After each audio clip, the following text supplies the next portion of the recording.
Halo semuanya, kenalin nama aku Jerome. Sekarang aku lagi ada di Tokyo, lagi studi S1 di Waseda University, jurusan Matematika. Oke, jadi baru-baru ini keluar pengumuman bahwa penilaian SBMPTN 2015 diganti. Yang sebelumnya bener plus 4, salamin 1, jadi nggak jelas. Dan kayaknya dikasih taunya pas nanti hari H gitu ya. Pasti banyak orang yang sudah mengatur strategi, jadi kecewa, jadi putus asa, jadi bingung, jadi pesimis, gimana nih SBMPTN 2015 bisa gak ya, Di video kali ini aku mau memberikan opini dan juga men-sharingkan pengalaman hidupku, pengalaman dalam mengikuti perlombaan, seleksi beasiswa, dan ujian-ujian. Sebelum kita mulai, aku mau kasih tahu kalau aku ini gak ada pengalaman ikut SBMPTN. Jadi mungkin kalian bisa menjadikan video ini sebagai mungkin referensi atau motivasi aja. Oke, kita mulai. Jadi pas SMP, aku bukan orang yang kerjaannya belajar. Aku adalah orang yang suka ikut eskul, habis itu suka main bola, suka olahraga. Pokoknya setiap habis pulang sekolah olahraga. Terus aku juga suka main game online. Aku juga suka main musik dan paduan suara, nyanyi gitu ya. Jadi aku bener-bener sedikit belajarnya. Pas SMA, aku merasa aku mau mengurangi olahraga, mau mengurangi aktivitas yang lain, dan aku mau mengikuti Olimpiade Matematika. Nah, sebenarnya kalau mau ikut Olimpiade, aku tuh aku tuh termasuk telat gitu loh, karena yang lain itu sudah dari SD, sudah dari SMP mulainya, sedangkan aku baru pas SMA kayak baru masuk dunia Olimpiade gitu, dunia yang bener-bener baru gitu. Nah, terus singkat cerita, karena aku pingin banget menang di Olimpiade, aku belajar keras gitu ya, belajar keras.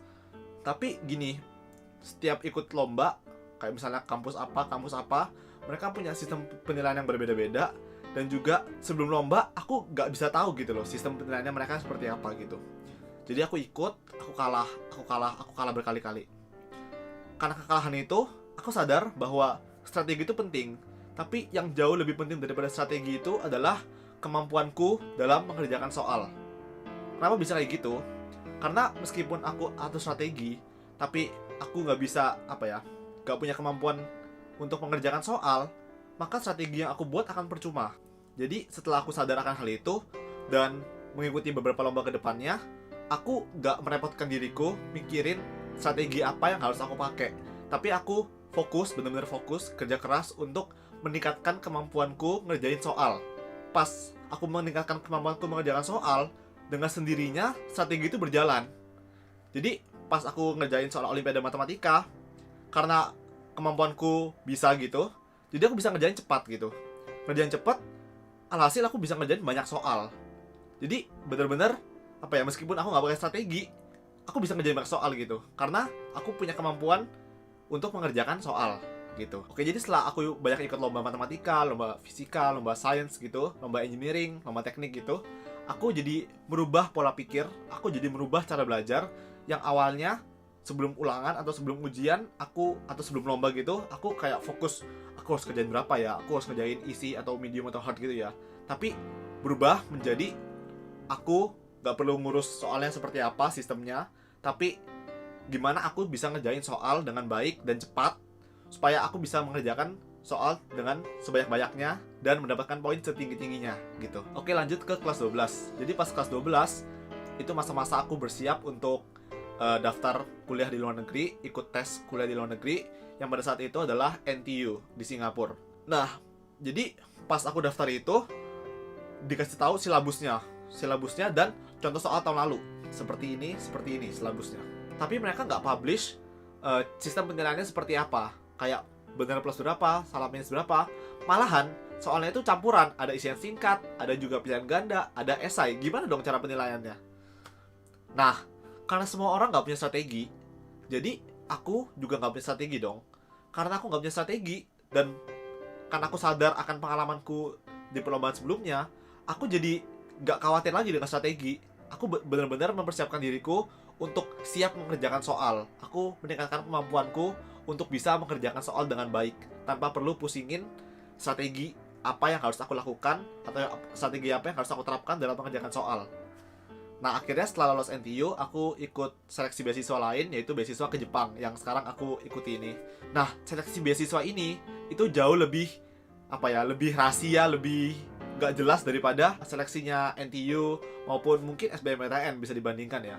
Kenapa nggak jelas? Karena mereka sama sekali nggak kasih tahu bahannya, bahan tesnya apa. Mereka nggak kasih tahu soal tahun lalunya seperti apa. Gile.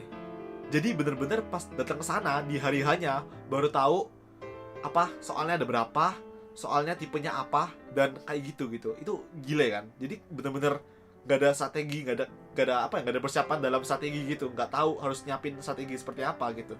Jadi benar-benar aku pas persiapan itu nggak tahu bahannya apa, nggak tahu soalnya seperti apa. Jadi benar-benar apa ya, mempersiapkan diriku gitu, nggak bisa mempersiapkan apa ya soalnya seperti apa gitu, nggak bisa nebak soalnya seperti apa, tapi bisa mempersiapkan diriku untuk mengerjakan soal. Nah akhirnya setelah aku belajar gitu, latihan banyak soal dengan baik dan cepat, aku lancar, aku ikut tesnya. Soalnya ternyata ada 20 isian singkat. Yang matematika itu dari 1 jam yang dikasih, aku ngerjain dalam 30 menit 20 soal itu. Gitu. Jadi kayak apa ya? Strategi itu bisa ngikut belakangan gitu loh. Atau bahkan nggak pakai strategi nggak apa-apa gitu. Yang penting kamu bisa ngerjain cepet gitu. Nah, sekarang balik ke SBMPTN 2018. Sekarang mungkin kalian sudah nyiapin strategi, tapi ternyata sistem penilaiannya diubah dan kalian mungkin jadi putus asa gitu. Strateginya nggak bisa dipakai. Padahal aku udah latihan kayak gini, aku udah latihan dengan strategi yang aku udah susun gitu. Nah, sekarang kalian gimana ya? Kalian nggak perlu khawatir, kalian nggak perlu putus asa. Kalian boleh nggak putus asa, tapi kalian harus bangkit lagi. Kenapa? Karena semua orang mengalami hal yang sama. Semua orang punya strategi, semua orang sudah siapin strategi, dan mereka mengalami hal yang sama. Dan sekarang semua orang putus asa gitu. Nah, kalau semua orang putus asa, masa kalian juga mau ikut putus asa? Jangan. Sayang, kalian gunakan kesempatan ini untuk bangkit dan terus belajar, terus kejar. Kalian nggak perlu pusing-pusing mikirin strategi apa. Kalian tingkatin kemampuan kalian. Kalian percaya kalau kalian bisa gitu mengerjakan soalnya. Kalian terus latihan soal, terus tingkatin kemampuan gitu.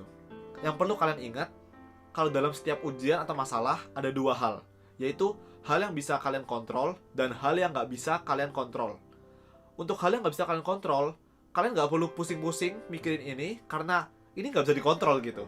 Kalian nggak perlu pusing mikirin bagaimana cara mengontrol yang nggak bisa dikontrol. Nah, kalian fokus kepada apa yang kalian bisa kontrol. Untuk saat ini, kalian bisa mengontrol kemampuan kalian gitu. Kalian bisa meningkatkan kemampuan kalian. Jadi kalian fokus di sini. Kalian nggak bisa ngatur strategi, jangan putus asa. Kenapa? Karena kalian masih bisa meningkatkan kemampuan gitu. Dan dari ceritaku atau pengalamanku, aku mau kasih tahu kalian kalau strategi itu nggak apa-apa, nggak ada. Yang penting kalian itu benar-benar bisa dan benar-benar bisa ngerjain cepet dan benar gitu. Dan satu hal lagi yang aku pegang adalah kalian nggak perlu repot-repot ngurusin persiapan orang lain. Kenapa?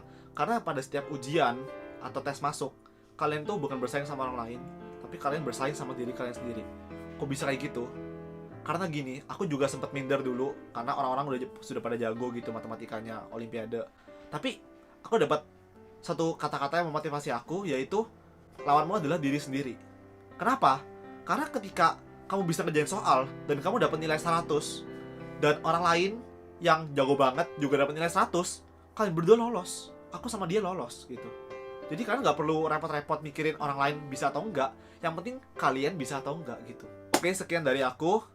Pokoknya terus semangat, jangan buang waktu kalian dan jangan buang energi kalian untuk mikirin hal yang nggak bisa kalian kontrol dan khawatir akan hal yang nggak bisa kontrol. Tapi kalian fokuskan pikiran kalian, fokuskan waktu kalian, terus kerjain soal, terus tingkatin kemampuan kalian mengerjakan soal. Sehingga pada saat SBMPTN, kalian sudah siap dan juga kalian bahkan nggak butuh strategi, kalian bisa ngerjain banyak soal gitu. Dan jangan lupa juga untuk berdoa sebelum ujian dan juga selama persiapan. Karena hal yang nggak bisa kalian kontrol, bisa dikontrol oleh Tuhan yang di atas. Semangat, jangan pernah menyerah. Fighting!